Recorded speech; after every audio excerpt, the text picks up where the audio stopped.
Repito, en la programación diaria de este canal, Super TV 55, en el café de Diario 55, hoy contamos con la grata presencia del doctor Genaro Rodríguez Martínez, del gabinete presidencial Luis Abinader, aquí en Santiago. Además, ha sido un hombre muy ligado a la UAS Santiago, 4 periodos, fue director. También presidió la Junta Electoral de Santiago, maestro de la Facultad de Ciencias Jurídicas y Políticas de la UAS. Es decir, que estamos ante un hombre muy versado en todos estos aspectos, y qué bueno tenerlo con nosotros aquí en esta mañana. Buenos días, doctor Genaro Rodríguez. Buenos días, un abrazo tanto a Fran como a Meléndez, después de tanto tiempo de no venir por aquí, casi 2 años, casi 2 años que no venía por aquí. Así es. Maestro, pero estamos aquí al final. Una pregunta, ¿pudiera usted, para que estén tranquilos, solamente una pregunta, volver a la UAS? ¿Cómo es el esquema? Mira, porque con todo el respeto al querido amigo que está, cuando usted dirige el centro de Santiago, como que hay otros aires, como que hay como otro asunto, ya usted entiende que esa parte es un ciclo cerrado. Mira, en realidad yo pienso que sí, que es un ciclo cerrado, porque yo estoy actualmente retirado de la universidad, porque después de 4 periodos y uno haber sido conjuntamente con el equipo que siempre nos acompañó, un actor de primer plano como equipo en lo que ve la construcción de la estructura física, académica, administrativa y de todos los tipos de la universidad acá. A mí lo que me quedaba era ir a Santo Domingo a lidiar por la rectoría, y entendí que no valía la pena lidiar con compañeros, con amigos queridísimos de la misma generación de uno en la universidad, y decidí acogerme al retiro en la universidad. Doctor, usted que estuvo en la Junta Electoral y conoce todo el movimiento, hemos tenido unos procesos que parece nunca terminan. En este caso, el de la elección de los diputados, un método de Hon, un método que muchos reconocen, otros dicen que no. Hay quienes atribuyen esta metodología a una de las más justas, las más democráticas y eso, pero siempre hay personas favorecidas, no así habiendo recibido una gran mayoría de votos. Este procedimiento, ¿usted entiende que debe mantenerse, que el problema se puede resolver si tenemos otro sistema de votación? ¿Qué se puede hacer ahí? Mira, en realidad, Fran, como apuntabas, todos los métodos tienen problemas, y el método Hon es uno entre otros muchos métodos. Yo pienso que en el caso dominicano no es tanto el método Hon, porque en otro momento, utilizando ese mismo procedimiento, los niveles de dificultades y de crisis que se producen para determinar quiénes son los representantes ante el Congreso Nacional han sido más o menos aceptables. Yo pienso que el problema fundamental no es de método, sino que yo pienso que en el sistema electoral dominicano debe repensarse el voto preferencial. Debe repensarse el voto preferencial, porque no creo que logre el voto preferencial. Lo que busca es una vinculación del representante a un determinado territorio y a un determinado electorado con el que él tiene un contacto más o menos directo y fluido, porque es de la comunidad. Lo que busca es una conexión con el representante y su comunidad. Sin embargo, nosotros sabemos que el problema de la representación no está determinado solamente por ese tipo de situación. Tenemos el método Hon y no hay una mejora significativa en los niveles de conexión en la representación política en el plano electoral. Estoy hablando de la comunidad. Entonces, ¿qué estoy diciendo? Lo que tiene que replantearse es esa forma de elección, el voto preferencial, a los fines de que se puedan resolver ese conjunto de problemas que crea una confrontación entre los que corren como diputados por un mismo partido entre sí, una confrontación entre los que corren a diputados de las otras formaciones políticas y produce línea de alianzas en contra de un determinado candidato a diputado, de los partidos entre sí y alianza de los partidos que están en el frente en contra de determinadas personas que están aquí. Entonces crea una situación muy difícil. Eso se hizo más notorio con el hecho de que fue una elección manual. Fue una elección manual. Quizás si hubiera sido una elección electrónica, ¿verdad? Hubieran habido menos problemas, pero profanamos también el problema de las elecciones electrónicas. Quizás los problemas no están en los procedimientos que implementamos, sino una propensión a acciones delincuenciales en el plano y en ocasión de los procesos electorales, que es algo de nuestra cultura política que nosotros tenemos que ir necesariamente, por Dios, superando. Vimos cómo se reeditaron los viejos problemas, otra vez de nuevo con las actas que no aparece, que las actas tiene un número malo, que no se entiende, que tiene un descuadre. Yo pienso, para cerrar esa parte, que debe de repensarse en el marco de la reforma electoral que debe de hacerse. Y yo siempre pensando uno en derecho electoral y haciendo una lectura de la realidad, pienso que debe de dejarse atrás el voto preferencial y volver al sistema de listas cerradas. Doctor, vamos a brindarle una taza del mejor café que se produce en este país, Café Santo Domingo. Así es. Sabor que empieza en el aroma. Así es. Al abogado, y siguiendo ahí mismo el tema, doctor, porque decir antes hay métodos que son terribles. Gracias. Por ejemplo, el método que utiliza los Estados Unidos para la escogencia del presidente. Hillary Clinton saca 1 millón y tanto más de votos que Donald Trump, pero por el tema de los delegados y este tipo de votos. Perdió las elecciones. Perdió las elecciones, sacando 1 millón de votos más. Pero ese fue el esquema que está establecido. Las juntas municipales como elemento de que ahí no se hace nada. Yo recuerdo que viví un proceso y uno llenaba las formalidades de entregarle un papel, porque ahí es un no. Usted hace una solicitud como primera instancia y es un no. Es decir, que a veces las juntas municipales cargan de trabajo al Tribunal Superior Electoral cosas. Si hay candidatos que piden, vamos a recontar los votos. No. Entonces tiene que estar el tribunal. Las funciones de las juntas municipales como primera instancia no debería ser como algo más, o deberíamos agregarle espacios contenciosos para que los problemas locales se puedan resolver aquí. Mire, siempre en el marco de la propuesta presupuestaria que hace el Tribunal Superior Electoral al gobierno del Estado en la República Dominicana, está el hecho de convertir de manera real y efectiva las juntas municipales electorales en jurisdicciones de primera instancia para conocer contenciosos electorales en nivel de primer grado. Y se han hecho la propuesta presupuestaria de ese tipo porque de lo que se trata es de construir o constituir la jurisdicción electoral como un espacio de justicia propio para resolver ese tipo de procesos. En el entendido de que aun cuando las juntas municipales electorales tienen más notoriedad pública en momentos de elecciones, pero ellas tienen un conjunto de funciones administrativas que ameritan y requieren la intervención, decisiones judiciales. En ese caso, yo pienso que ojalá parte de la plataforma de propuesta política que ha formulado Luis Abinader está en tomar en consideración ese planteamiento para uno ir profesionalizando las juntas municipales electorales para que actúen como tribunal de primer grado. ¿Qué implica eso? Que en las juntas municipales electorales, en primer plano, deben de haber presidiéndolas profesionales del derecho, que puedan constituirse en tribunal, actuar como juez y decidir en primer grado dentro del tiempo, porque son justicias muy retardadas las que se producen en las juntas municipales electorales, que es equivalente a que haya una denegación de las peticiones que hacen los actores políticos. ¿Qué situación uno ve ahí? Que como para salvar esas dificultades de las juntas municipales electorales, se ha instituido que los plazos sean breves.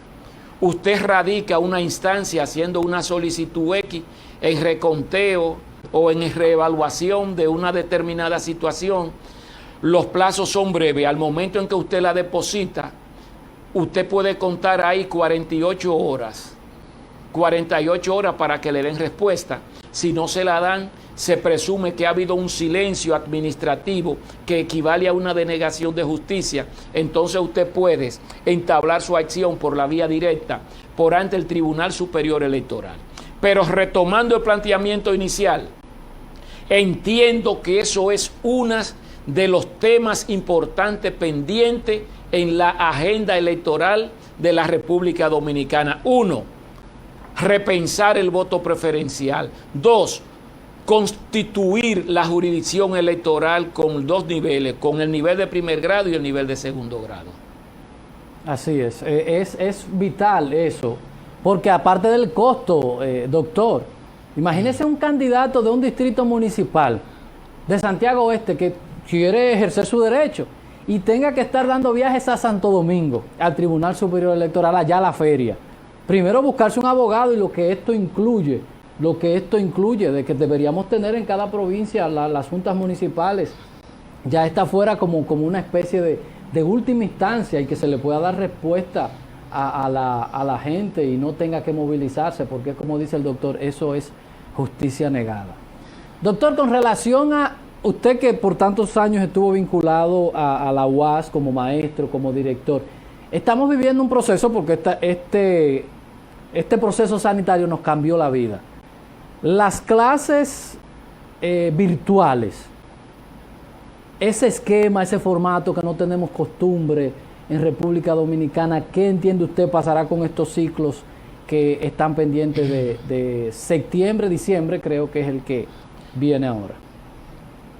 Bueno, en realidad estamos ante uno de los problemas más graves, porque yo pienso que ni siquiera el mundo completo estaba preparado para transitar de una manera tan abrupta, tan precipitada y tan inesperada, de una modalidad fundamentalmente presencial a una forma electrónica de educación. Yo pienso que el mundo entero no estaba preparado, y en algunos documentos y evaluaciones que ha realizado la ONU con relación al tema de la educación superior y la pandemia, plantea un conjunto de dificultades que se van a confrontar. Lo primero es que no es lo mismo, no tiene la misma calidad, ni produce los mismos efectos la educación presencial que la educación en línea. Aunque la sociedad dominicana y el mundo entero, y sobre todo los países de primer mundo, los países de gran desarrollo, de democracia desarrollada, habían avanzado articulando el desarrollo y la conquista tecnológica, la educación, todavía ustedes han visto en los medios que algunas élites en los países del primer mundo dicen que la educación en línea no es una educación para sus hijos, no es una educación para las élites. Sin embargo, nos vemos ante esa situación en un momento en el que, en el caso dominicano, nosotros no tenemos, hay algunas experiencias en educación a distancia. Caso Radio Santa María empezó con una educación a distancia por la vía radial, siguió la universidad de la UAPA, que uno de sus fuertes fue cuando inició el tema de la educación no presencial. Sin embargo, ¿qué tenemos? Que ninguna de las instituciones de educación superior en la República Dominicana están preparadas para una educación en línea, para una educación no presencial. Eso plantea un conjunto de dificultades porque no existe una estructura administrativa interna en las instituciones de educación superior para esos fines. No se cuenta con una plataforma profesoral que tenga los manejos y las competencias indispensables para incursionar en esa modalidad de educación. 2, tenemos un problema con los estudiantes que tampoco tienen todos acceso, muy pocos estudiantes tienen acceso a los recursos de la ciencia y la tecnología para poder incursionar en una modalidad de educación de ese tipo. A mí me consta porque mi esposa es profesora de la Universidad Católica de Santiago y veo cómo los estudiantes para poder hacer sus clases a veces tienen que usar el celular con la dificultad de que cuando se interrumpe ahí se le detuvo la clase por lo menos a ese estudiante. El problema de quienes tienen computador, el problema de el internet si tienen o no, pero luego el problema de la calidad del internet, el tema de la banda ancha, hay un conjunto de problemas. Entonces yo entiendo que uno de los más grandes desafíos que van a tener que confrontar tanto el doctor Fulcar como la persona que sea designada en el Ministerio de Educación Superior, es buscarle una salida, una solución conveniente a ese problema que develó y a donde nos llevó esta bendita pandemia, porque yo digo que todo momento de crisis no solamente tenemos que ver lo que se quiebra, lo que se destruye, lo que se hunde, sino que nos abre oportunidades para dar un salto. Yo entiendo que tenemos este problema, pero a la vez esto es una oportunidad para hacer algunas cosas. Uno puede transferir este mismo tema a la justicia. Ustedes ven la crisis que se está produciendo, los movimientos de protesta de los abogados, el Colegio de Abogados en rechazo a la modalidad en línea de hacer justicia, porque plantea un conjunto de situaciones complicadas. Yo entiendo que esta situación también en el aparato judicial es una oportunidad para producir una gran reforma. Si ahora mismo yo fuera el presidente de la Suprema Corte de Justicia, ¿qué yo haría? Yo contrataría expertos nacionales y extranjeros para que me hagan un levantamiento diagnóstico de cuáles son las áreas de la justicia que pueden llevarse a la justicia electrónica, justicia en líneas, y cuáles no. Y yo estoy seguro que eso va a significar una gran revolución en todo el entorno judicial. Y la hago haciendo un pacto con el Colegio de Abogados y todas las entidades de abogados, y le buscamos una solución conveniente. ¿Por qué? Porque es que la pandemia es una realidad. El hecho de que nos tiene físicamente separados es una realidad. Las dificultades y los riesgos de contagio son una realidad. Entonces, ¿qué yo estoy diciendo? Es un momento donde la capacidad de imaginación de los ministros, de los servidores públicos, está puesta en cuestionamiento. Yo pienso que es un momento de grandes oportunidades. Por eso yo no veo de manera con frustración lo que pueda pasar aquí. Yo pienso que habrá un momento de grandes cambios en la sociedad dominicana y que nos vamos a ir adecuando a la realidad, a la nueva realidad que le ha producido al mundo y a la sociedad dominicana la pandemia del COVID-19. Gracias. Doctor, permítanos hacer una pausa comercial, cumplir con unos compromisos comerciales con nuestros auspiciadores. Publicidad y volvemos con el doctor Genaro Rodríguez. No le cambie, que ya volvemos.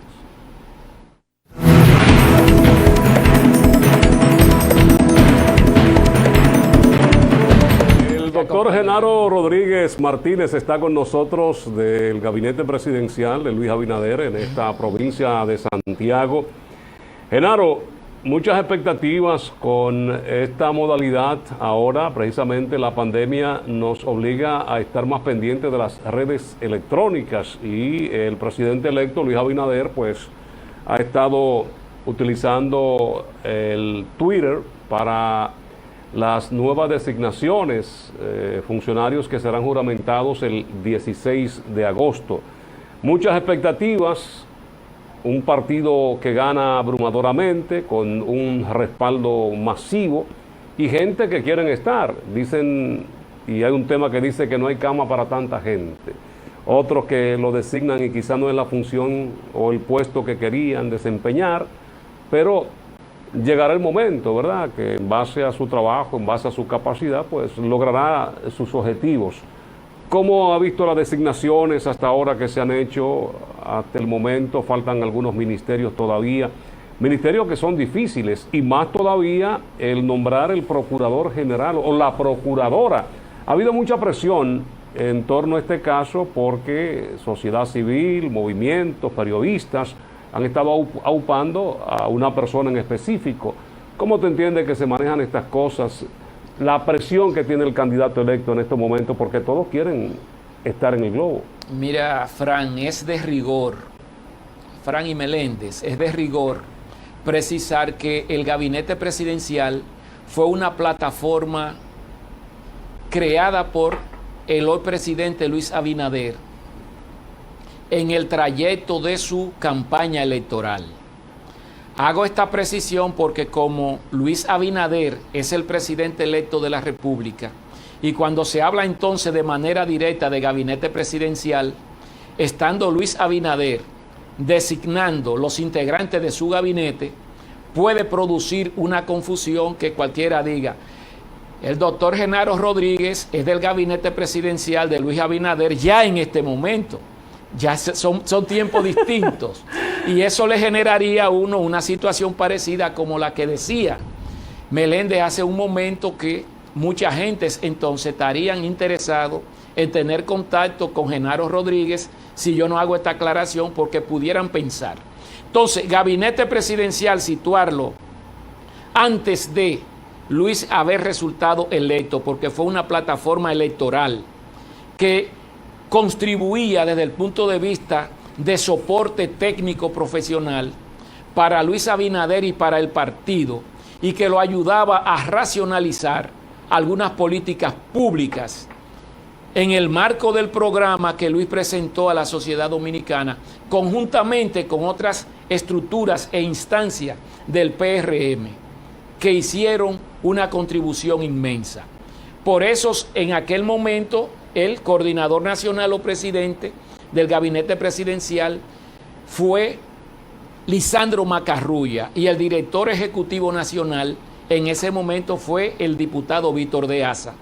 Y yo fui designado como el coordinador del gabinete presidencial en esos momentos para Santiago, en el marco de un evento, y fue una decisión del presidente Luis Abinader de que como ciudadano yo pudiera contribuir al proceso del cambio desde esa plataforma. Se hace un evento entonces con la presencia de Lisandro Macarrulla, Miguel Seara Hatton, Víctor de Asa y un conjunto de personalidades nacionales del PRM, donde yo fui juramentado.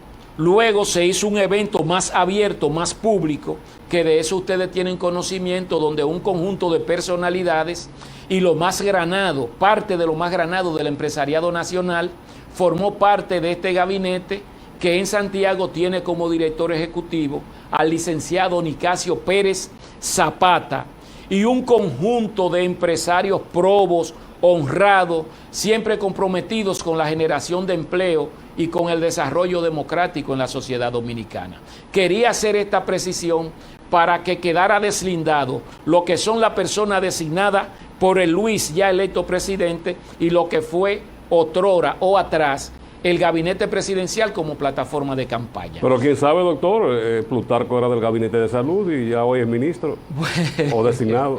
Bueno, cuando entrando ya a una parte fundamental de la pregunta, yo pienso, si algo la gente tiene que notar, es que hay una correlación entre lo que es el pensamiento programático esbozado por Luis, presentado por Luis a la nación dominicana, y las designaciones que él ha hecho. Digo esto porque regularmente hay un desencuentro entre lo que es el relato, el discurso electoral de un candidato, el planteamiento que tiene en un programa y las cosas que hace cuando alcanza el poder. En este caso, el discurso, la palabra de Luis y las decisiones que ha tomado están totalmente conectadas, están entroncadas. Coherencia. Totalmente coherente. Luis, ¿qué ha dicho? Ha planteado que la sociedad dominicana avanzó de manera abrumadora hacia el cambio porque quiere un gobierno decente, un gobierno honrado, porque la sociedad dominicana se lo merece, y que no va a ser un gobierno ni de izquierda ni de derecha, sino que va a ser un gobierno honrado y que va a desarrollar el empleo, va a hacer empoderamiento ciudadano y que va a darle respuesta a los problemas más cruciales de la sociedad dominicana. Desde que es reconocido como presidente, empieza a tomar medidas que uno ve.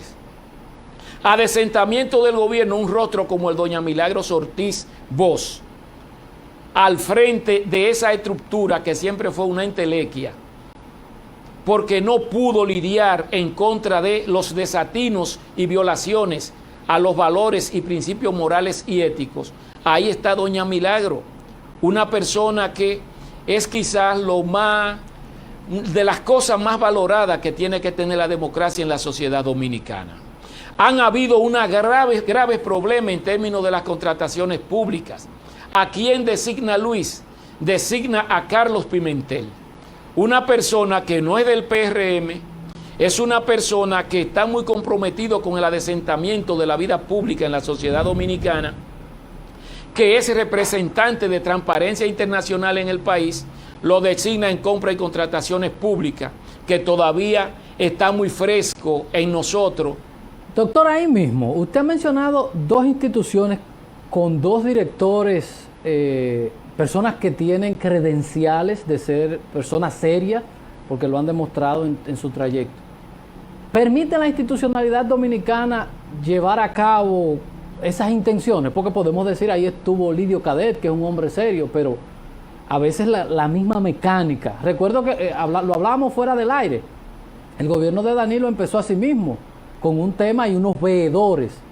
Y los veedores empezaron a saltar como grillos cuando empezaron a ver el tema, que es a lo que apostamos, pero estamos hablando de la dificultad que tenemos a veces para aplicar. Tenemos un defensor del pueblo, tenemos un proconsumidor, un reguero de cosas que están ahí, y personas a veces con el buen deseo, pero la misma institucionalidad que tenemos impide que esas cosas operen de manera correcta.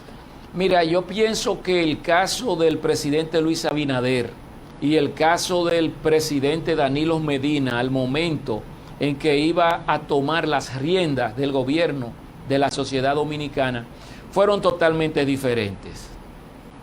Efectivamente, cuando Danilo quería ascender al poder, diseñaron un código de ética. Pero cuando Danilo gana el poder, usted podía establecer una correlación entre las designaciones asumidas como presidente de la República y lo que planteaban esos códigos de éticas. Entonces, por eso yo insisto, poner los pies sobre la tierra y ver esa coherencia biunívoca entre el pensamiento ético y moralizador de un estadista, de un presidente como Luis, y las acciones que está adoptando. Yo pienso que sí, que en la sociedad dominicana se puede avanzar si en primer plano el primer magistrado de la nación quiere que se avance. Y eso ustedes lo saben, que eso funciona así. ¿Por qué? Porque quien mueve el cuerpo es la cabeza. No son los pies que mueven la cabeza, es contrario. Entonces, si la cabeza del gobierno nacional tiene una voluntad irrenunciable de adecentar la República Dominicana, si tiene una voluntad de redireccionar la política del desarrollo económico para que el crecimiento produzca efectos en la mejora de las condiciones materiales de vida de la gente, es indiscutible que todos los que están en el gobierno y todo el sector privado se va a alinear en esas directrices. Y es lo que está haciendo Luis Abinader en estos momentos. A mí me pueden decir, vamos a discutir designación por designación de la que ha realizado hasta este momento Luis Abinader, y vamos a ver que en realidad a todo el que Luis ha designado no es un desconocido que viene de la cañería del acueducto. Usted nunca ve los tubos por donde llega el agua. Son gente de una vida pública, profesional, que tienen compromiso con la historia y que tienen un nombre profesional y un mérito que necesariamente tienen que guardar. Pero eso no es suficiente, no es solamente eso. Es que Luis tiene una decisión clara de que cualquier persona que se desvíe de esos lineamientos es una persona que va a ser sancionada y va a ser sometida a la justicia. Imagínense doña Milagro en esa posición. Una señora que no aceptaba la más mínima indelicadeza cuando estaba al frente del Ministerio de Educación Preuniversitaria en la República Dominicana. Imagínense compra y contrataciones del Estado. Imagínense una designación reciente, la de doña Sonia Guzmán, en la Embajada de los Estados Unidos. Es que tenemos que ver entonces cuál es el peso de esas designaciones que ha realizado Luis Abinader, en ese caso, en un momento en que usted no necesita políticos en las funciones diplomáticas, porque la función diplomática es fundamentalmente una relación de tipo comercial y de obtención de inversiones para el país.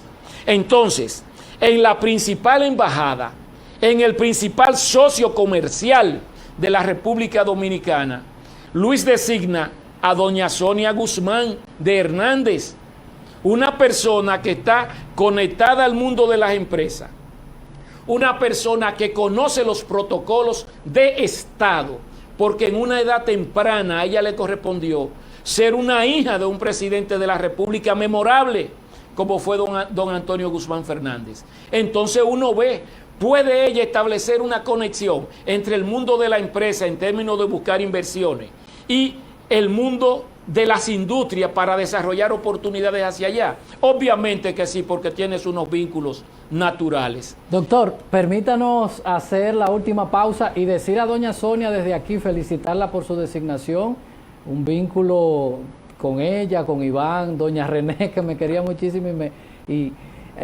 tenemos como un vínculo, decirle que hay que retomar algo que fue ella la precursora, una de las precursoras, el Tratado de Libre Comercio, el DR-CAFTA, que ella fue una de las precursoras en el gobierno de Hipólito Mejía y que la salida impidió que hoy República Dominicana esté haciendo o logrando el objetivo por el cual se luchó tanto con este acuerdo de libre comercio. Yo creo que es la persona idónea para retomar este tema que el PLD y dejó caer, y creo que nosotros no le sacamos provecho. Vamos a ir a la publicidad para venir con la parte final con el doctor Genaro Rodríguez, que es una enciclopedia por su condición de maestro, de haber sido parte de la dirección de una academia, como abogado, como ciudadano, vinculado a la sociedad. Es un conocedor de todo lo que tiene que ver con estos aspectos. Publicidad y ya volvemos.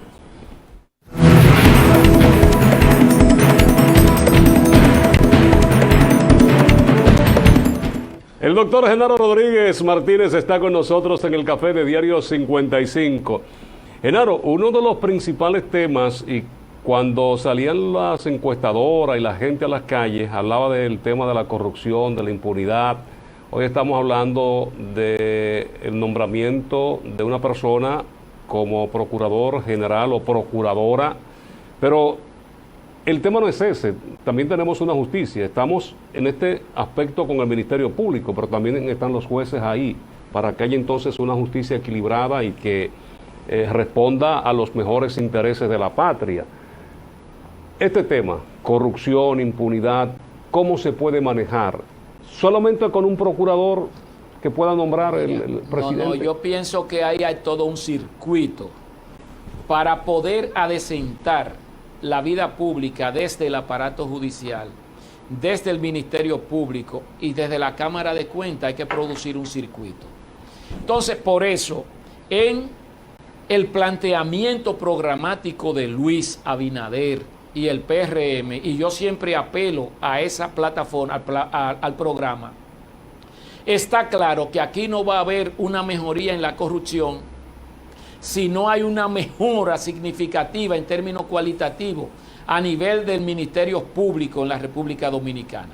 El Ministerio Público ha dejado de ser un representante de la sociedad, como se le formula en su diseño, ¿verdad?, judicial, para ser un servidor del gobierno. Entonces, ¿qué estoy diciendo?